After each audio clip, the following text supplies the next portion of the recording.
இது நம்முடைய குடும்பத்து விழா, அதுதான் மிக முக்கியமானது. எனவே நான் இதிலே வராவிட்டால்தான் செய்தியாகுமே தவிர வந்தால் அது செய்தியாக இருக்காது. அதுதான் மிக முக்கியம். ஏனென்றால் இப்போது திருமா அவர்களை பற்றி சிலருக்கு திடீர் காதல், அரசியல் காதல் வந்திருக்கிற காலகட்டம். ஆனால் எங்களுடைய பாசம் குடும்ப பாசம், கொள்கை பாசம். இரத்த பாசத்தை விட கொள்கை பாசம் இருக்கிறத, அது கெட்டியானது, பிரிக்கப்பட முடியாதது.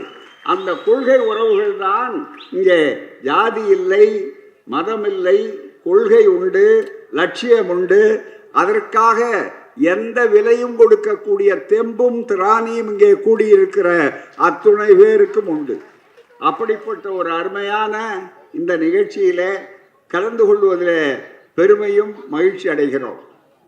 மிகப்பெரிய அளவுக்கு சமூக மாற்றம், சமூக புரட்சி, அறிவு ஆசான் தந்தை பெரியார் அவர்களும் அதே போல புரட்சியாளர் டாக்டர் அம்பேத்கர் அவர்களும் ஒரு நாணயத்தின் இரண்டு பக்கங்கள். அவர்களுடைய எந்த கொள்கைகளை எடுத்து சொன்னாலும், மேற்கோள்களை எடுத்து சொன்னாலும், அதற்கு கீழே பெரியார் என்று போட்டால் அம்பேத்கர் சொன்னதற்கு கீழே பெரியார் என்று போடலாம், பெரியார் சொன்னதற்கு கீழே அம்பேத்கர் என்று போடலாம். ஏனென்றால் கருத்தியலால் ஒன்றுபட்டவர்கள். அதுபோலத்தான் நாங்கள் இங்கே அந்த பணியை செய்து கொண்டிருப்பதிலே தான், அந்த பணியை சிறப்பாக செய்து கொண்டுவதற்குத்தான் உங்கள் வாழ்க்கை நீள வேண்டும். உங்களை வாழ்த்த வந்திருக்கிறோம், சம்பிரதாயத்துக்கு அல்ல, பெருமைக்காக அல்ல, விளம்பரத்துக்காக அல்ல, அரசியல் லாபத்துக்காக அல்ல. சில பேர் உங்களை பற்றி ரொம்ப கவலையோடு இருக்கிறார்கள். இப்போது அவர்கள் நன்றாக நினைத்து பார்க்க வேண்டும். என்றைக்கும் உங்களுடைய காவலர்களாக நாங்கள் இருக்கக்கூடியவர்கள், அதை நினைத்து பார்க்க வேண்டும். திராவிடம்தான் காப்பாற்றும், திராவிடம்தான் ஒன்றாக ஆக்கும், திராவிடம்தான் உயர்த்தும். அதிலே ஒன்றும் சந்தேகமே இல்லை. இதை நன்றாக புரிந்திருக்கிறவர் எழுச்சி தமிழர் அவர்கள். இதில் யாருக்கும் சந்தேகம் வேண்டிய அவசியமே கிடையாது. இந்த நேரத்தில் ஒன்றை சொல்ல வேண்டும்.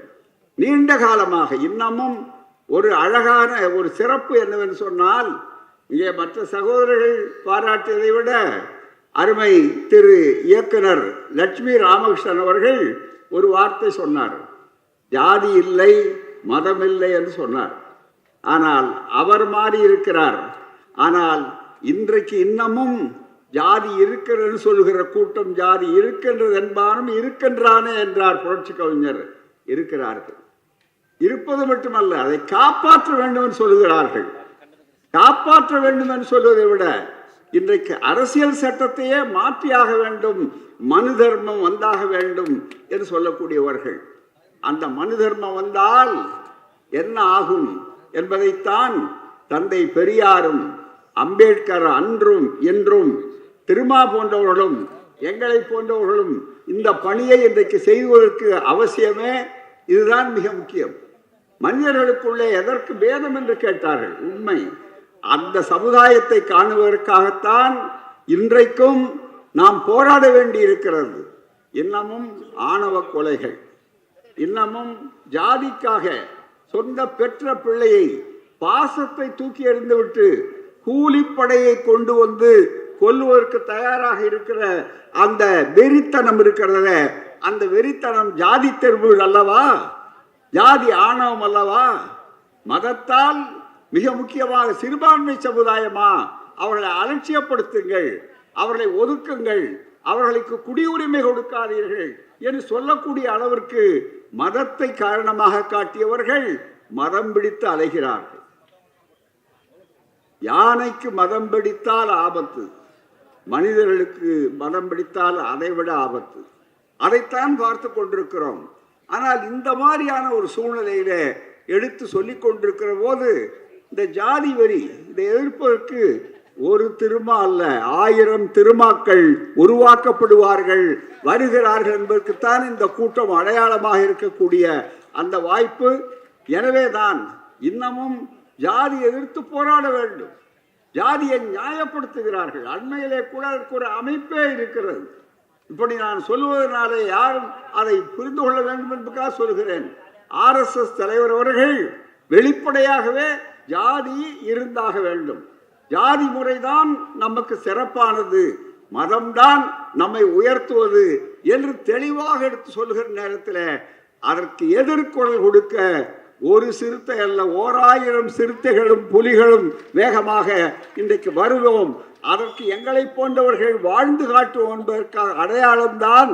அத்தனை பேரையும் தனித்தனியே காட்ட வேண்டிய அவசியமில்லை, ஒரு திருமாவை காட்டினால் போதும் என்று சொல்லக்கூடிய அளவிற்கு எழுச்சி தமிழராக திருமாவர்கள் இங்கே இருக்கிறார்கள். அதைத்தான் எண்ணி பார்க்க வேண்டும். எனவே அவரை பாராட்டுவது எங்களை நாங்களே பாராட்டுவதைப் போல, அவரை வாழ்த்துவது எங்களை நாங்களே வாழ்த்திக் கொள்வது போல. ஏனென்றால் இந்த குடும்பம், அதுவும் அவருக்கும் எங்களுக்கும் இருக்கிற நெருக்கம் இருக்கிறதே, அது சாதாரண நெருக்கம் அல்ல. இளைய தலைமுறை புரிந்து கொள்ள வேண்டும்.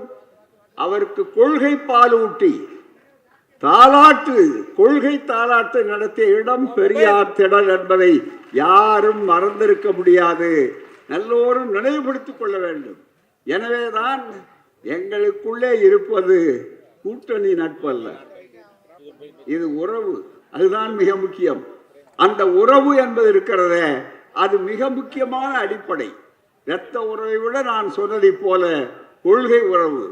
ஆகவேதான் திருமாவர்களே, இன்னும் நீங்கள் கண்ட களங்கள் ஏராளம், காண வேண்டிய களங்கள் இன்னும் அதிகமாக இருக்கின்றன. எனவே நீங்கள் வாழ வேண்டும் என்று சொல்வது இருக்கிறதே, அது திருமா என்ற ஒரு தனி மனிதருக்காக அல்ல. இந்த சமுதாயம் வாழ வேண்டும், இந்த சமுதாயம் விடுதலை பெற்றாக வேண்டும், இந்த சமுதாயம் எழுச்சி பெற வேண்டும். உலகத்திலேயே அம்மையார் அவர்கள் சொன்னார்கள், மிக தெளிவாக கருத்தை சொன்னார்கள். இன்றைக்கு உலகில் எங்காவது தீண்டாதவர்கள், நெருங்காதவர்கள், பார்க்கக்கூடாதவர்கள் என்று உலகத்தில் இருக்கிறதா என்று தெரியவில்லை. நீங்கள் நினைக்கலாம், என்னையா இதை பேசுகிறார் என்று. நம்மவர்கள் ஆஸ்திரேலியாவுக்கு போகிறார்கள், அமெரிக்காவுக்கு போகிறார்கள், படித்தவர்கள், படிப்பு கொடுத்தார்கள், படிப்பை பொது உடைமையாக்கினார்கள், கல்வி நீரோடையாக வந்தது, சமூக நீதி வந்தது. இந்த சமூக நீதியினாலே அங்கெல்லாம் சென்றிருக்கிறார்கள். பெருமை. சிந்தனை செல்வனர்கள் சொன்னதை போல அந்த வாய்ப்பு கிடைத்திருக்கிறது. ஆனால் இவர்கள் போவதற்கு முன்னால் அங்கே ஜாதி போயிருக்கிறது. அங்கே ஜாதி எதிர்த்து போராட வேண்டிய கட்டத்தில் இன்னும் இருக்கிறார்கள். அண்மையிலே வழக்குகள் போடப்பட்டிருக்கின்றன. இங்கிருந்து சென்றவர்கள் அங்கே ஜாதி பிறக்கவில்லை, ஆனால் இங்கிருந்து சென்றவர்கள் எதை ஏற்றுமதி செய்யக்கூடாதோ அதை ஏற்றுமதி செய்து அங்கே வழக்கு மன்றத்திலே ஜாதி போட்டுக் கொண்டிருக்கிறார்கள். எனவே இது உலகளாவிய இயக்கமாக இன்றைக்கு ஜாதி ஒழிப்பு இயக்கம் மனித நேயத்தை, சுயமரியாதையை, சமத்துவத்தை உருவாக்க வேண்டும். சமத்துவம் வெறுப்பு அரசியல் அல்ல, சுயமரியாதை வெறுப்பு அரசியல் அல்ல. அனைவருக்கும் அனைத்தும் என்பதுதான் சமூக நீதி. நம்முடைய முதல்வர் அவர்கள் தந்தை பெரியாருடைய பிறந்த நாளை சமூக நீதி நாளாக கொண்டாடினார்கள். டாக்டர் அம்பேத்கர் அவர்கள் புரட்சியாளர்களுடைய பிறந்த நாளை அவர்கள் சமத்துவ நாள் என்று அறிவித்தார்கள். அப்படி கொண்டாடும் நேரத்தில் சமத்துவம், சமூக நீதி இவைகளெல்லாம் இருக்கிற காலகட்டத்தில் அதுக்கு என்ன விளக்கம் என்று சொல்கிற நேரத்தில் ஒரே ஒரு வரியிலே சொன்னார்கள், அனைவருக்கும் அனைத்தும். அதைத்தான் அவர்கள் சொன்னார்கள், அனைவருக்கும் அனைத்தும். யாருக்கும் வஞ்சனை கிடையாது, யாருக்கும் ஆதிக்கம் கிடையாது, அனைவருக்கும் அனைத்தும். யாதும் ஊரே யாவரும் கேளீர் என்ற பரந்த விரிந்த ஒரு தத்துவத்துக்கு எதிரானதுதான் சாதி, வர்ணாசிரம தர்மம், மதவெறி, ஜாதி வெறி.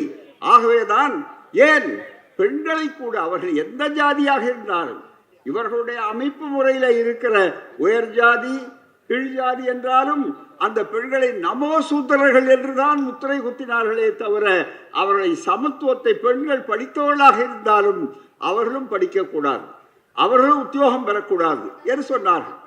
அண்ணல் அம்பேத்கர் அவர்கள் அவ்வளவு பெரிய சட்ட மேதையாக இருந்து அரசியல் சட்டத்தை எழுதி கொடுத்து பிறகு சட்ட அமைச்சராக ஆகி வழிகாட்டி கொண்டிருக்கிற நேரத்தில் இந்து சட்ட திருத்த மசோதா என்று ஹிந்து கோட் பில் வந்தபோது அவர் ஏன் பதவி விலகினார்?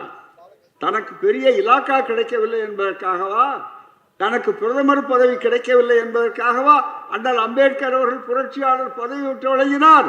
இளைஞர்களை தெரிந்து கொள்ளுங்கள். இன்றைக்கு ஒரு கட்சியில இருந்து இன்னொரு கட்சிக்கு போகும்போது பதவியை மையப்படுத்துகிறார்கள். அல்ல, அவர் மாறாக மகளிருக்கு சொத்துரிமை என்று கொண்டு வந்தார். மகளிருக்கு, இந்து சமுதாயத்தில் இருக்கக்கூடிய, இந்து மதத்தில் இருக்கிற பெண்களுக்கு, ஆண்களுக்கு மட்டும்தான் சொத்துரிமை. ஆணாதிக்கம் அதுதான் மிக முக்கியம். பிறவி பேதம் சொல்லுகிற போது, சுயமரியாதை இயக்கத்தின் முதல் கொள்கை என்று வருகிற போது அந்த பிறவி பேதத்துக்கு விளக்கம் சொன்னார் தந்தை பெரியார். பிறவி பேதம் என்றால் மேல் ஜாதி கீழ் ஜாதி என்பது மட்டும் பிறவி பேதம் அல்ல. ஆண் உயர்ந்தவன் பெண் தாழ்ந்தவர் என்ற அதையும் முதுகெலும்பை முறிப்பதைப் போல முறிக்க வேண்டும். அந்த பேதத்தை அகற்ற வேண்டும் என்று சொன்னார்கள்.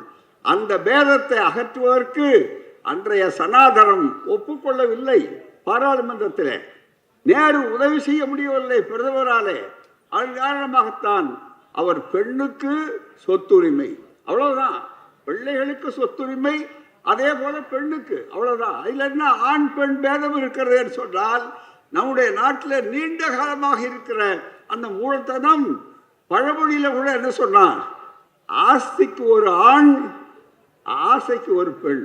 ஆசைக்கு மட்டும் பெண், அவ்வளவுதான். ஆஸ்திக்கு ஆணா இருக்கணும் சொன்னது. அதை மாற்றி காட்டிய இரண்டு பெரும் தலைவர்கள் தான் தந்தை பெரியாரும் பாபா சாஹேப் அண்ணல் அம்பேத்கர் அவர்களும். அந்த போராட்டம் இன்றைக்கும் தொடர்கிறது. அதற்கு மிகப்பெரிய திருப்பம் உண்டானது திராவிடர் இயக்கத்தினாலே. ஐக்கிய முற்போக்கு கூட்டணி யூபிஏ என்று சொன்ன நேரத்தில் அம்பேத்கர் எதை கனவு கொண்டாரோ, எந்த கருத்தை தமிழ்நாட்டிலே முதல்ல கலைஞர்கள் செய்தார்களோ, அதையே மத்திய அரசிலே, ஒன்றிய அரசிலே அவர் வந்தபோது மிக தெளிவாக அவர்கள் பங்கேற்று 2006 எதை அம்பேத்கர் எது நிறைவேறவில்லை என்று மனம் நொந்து போனாரோ அந்த கருத்தை செயல்படுத்தக்கூடிய வழிகாட்டிய பெருமை தமிழ் மண்ணுக்கு உண்டு, பெரியார் மண்ணுக்கு உண்டு, சமூக நீதிக்கு உண்டு. அங்கேதான் மீண்டும் பெண்களுக்கும் சொத்துரிமை உண்டு என்ற சட்டம் வெற்றி பெற்றது. காரணம் போராட்டம். எனவேதான் போராட வேண்டிய நேரத்தில் போராட வேண்டும், வாதாட வேண்டிய நேரத்தில் வாதாட வேண்டும்.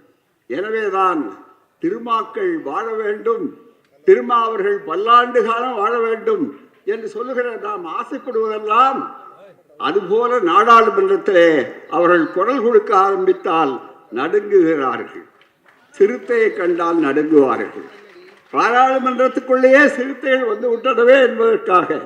இந்த சிறுத்தை சாதாரணமான சிறுத்தை அல்ல. சிதம்பரத்திலே பழைய நந்தன் உள்ளே போக முடியவில்லை. சிதம்பரம் போவேனா, அவரை தரிசிப்பேனா என்று பாட்டு பாடியதோடு சரி, இவர்களுக்கு தெரியும், இசை வல்லுநர்களுக்கு தெரியும். ஆனால் இந்த நந்தன் புரட்சி நந்தன். அதே சிதம்பரத்தில் வென்று காட்டி நாடாளுமன்றத்துக்குள்ளே போன நந்தன். எனவேதான் இந்த புரட்சி நந்தனை கண்டு அவர்கள் நடுங்குவதிலே நியாயம் இருக்கிறது, நம்மாலே புரிந்து கொள்ள முடிகிறது. அதன் காரணமாகத்தான் நீங்கள் நீண்ட காலம் இங்கே போராட்டத்துக்கு வர வேண்டும். களத்தை தயாரித்து வைத்திருக்கிற நேரத்தில் இன்னும் நம்முடைய பணிகள் முடியவில்லை. பாசறைகள் தயாராக இருக்கிறது, ஆயுதங்கள் சரியாக இருக்கிறது. இந்த நேரத்தில் நான் ஒன்றை உங்களுக்கு அறிவுரையாக அல்ல, உரிமை உறவு உரையாக, இது ஒரு புது சொல், உறவு உரை, அதுதான் மிக முக்கிய. அறிவுரை அல்ல, உறவு உரை. உங்களை பற்றி ஏடுகளில மிகப்பெரிய புகழ் வருகிற நேரத்தில் எப்படியாவது கலகம் மூட்ட வேண்டும், எப்படியாவது சிண்டு முடித்தனம் செய்ய வேண்டும் என்று பல செய்திகள் மிக தெளிவாக பல கண்ணி வெடிகள் புதைக்க வைக்கப்பட்டிருக்கின்றன. எனவே நீங்கள் நடக்க வேண்டிய நேரத்தில் கவனமாக நடக்க வேண்டும். அந்த உங்களுக்கு நாங்கள் கேடயமாக இருக்கிறவர்கள், நீங்கள் வாளாக இருந்தால் நாங்கள் கேடயமாக இருக்கிறவர்கள். எச்சரிக்கை வேண்டியது எங்களுடைய வேலை. எங்கெங்கெல்லாம் கனிவடிகள் இருக்கிறது, ஏமாந்து விடக்கூடாது. இந்த நேரத்தில் அரசியலிலே உங்கள் வெற்றியை தடுக்க முடியாதவர்கள் குறுக்கு வழியிலே வந்து கொண்டிருக்கிறார்கள், நெடுக்கு வழியிலே வந்து கொண்டிருக்கிறார்கள். எப்போதுமே அவர்கள் நேர் வழியிலே வந்ததாக வரலாறே கிடையாது. அப்படிப்பட்ட ஒரு சூழ்நிலையில உரிமையோடு உங்களை சொல்ல கடமைப்பட்டிருக்கிறோம். எனவேதான் நீங்கள் எச்சரிக்கையாக இருக்க வேண்டிய காலகட்டம். எல்லா துறையிலும் ஏதாவது ஒரு கேள்வியை கேட்டு எப்போதாவது எதை சொன்னால் அதையே பெரிதாக்கி அதை மிகப்பெரிய அளவுக்கு ஆக்கி கொண்டிருப்பார்கள். பழைய பழமொழி சொல்வார்கள், பேனை பெருமாளாக்குவது என்று. பெருமாள் அல்ல, பெருமாள், அவ்வளவுதானே தவிர பெருமில்லை. ஆனால் அதையெல்லாம் செய்ய வேண்டும் என்று நினைக்கிற நேரத்தில் எச்சரிக்கையாக இருங்கள். உங்களுடைய பாதுகாவலன் என்ற முறையிலும் உங்களுக்காக இருக்கிற இந்த திடல் எப்போதும் உங்களுக்கு பாதுகாப்பாக இருக்கும் என்ற காரணத்தினாலும் இதை சொல்ல வேண்டியது உங்களுடைய பிறந்தநாள் விழாவிலே இந்த கடமை. ஏனென்றால் உங்களை நேரடியாக களத்திலே சந்திக்க முடியாதவர்கள் கீழே குழி தோண்டலாமா என்று பார்க்கிறார்கள், கன்னி வெடியை வைக்கலாமா என்று பார்க்கிறார்கள். எச்சரிக்கை, எச்சரிக்கை. திருமா வாழ்க, ஜாதி ஒழிக, மதவெறி ஒழிக, மனித நேயம் பொங்கட்டும், மதவெறியை மாய்ப்போம், மனித நேயத்தை மிகப்பெரிய அளவுக்கு காட்டுவோம் என்பதற்காகத்தான் கொள்கை பூர்வமாக வந்திருக்கிற உங்களை பாராட்டி பாராட்டி உங்கள் வாழ்க்கை என்பதற்கிறதே உங்களுக்காக அல்ல, சமுதாயத்திற்காக, அடுத்த தலைமுறைக்காக, எழுச்சிக்காக நீண்டகால வாழுங்கள், நல்ல உடல் நலத்தை பாதுகாத்து வாழுங்கள். அதைவிட மிக முக்கியம், பொது நலத்திலே பிரச்சனை இல்லாத அளவிற்கு சிறப்பாக வாழுங்கள் என்று கூறி விடைபெறுகிறேன். வணக்கம், நன்றி.